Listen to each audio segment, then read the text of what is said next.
देता येईल त्यांना मी बक्षीसही देणार आहे. तर विद्यार्थ्यांनो, मला अशी एक गोष्ट सांगा की जी तुम्हाला दिसते परंतु त्याला स्पर्श करता येत नाही.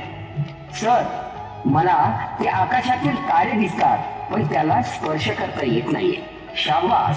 सर, मला तो चंद्र दिसतोय पण त्याला स्पर्श करता येत नाही. शाबास. सर, मला तो सूर्य दिसतोय पण त्याला स्पर्श करता येत नाहीये. शाबास. सर, अहो मला ते आकाश दिसतंय पण त्याला स्पर्श करता येत नाहीये. शाबास. सर, अहो मला ती हवा दिसते पण त्याला स्पर्श करता येत नाहीये. अरे, हवा कधी दिसते का? बस खाली. दिवा, तुला या प्रश्नाचं उत्तर येत नाही का रे? सर, मला या प्रश्नाचं उत्तर येत आहे पण द्यावंसं वाटत नाहीये. दिवा, घाबरू नको, या प्रश्नाचं उत्तर दे. सर, मला तो वर्गात भरलेला पाण्याचा माठ दिसतोय पण स्पर्श करता येत नाहीये.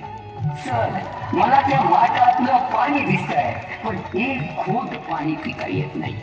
बाबासाहेबांच्या आयुष्यातील हा प्रसंग पाहिल्यानंतर आपल्या सर्वांच्या डोळ्यात टचकन पाणी आल्याशिवाय राहत नाही.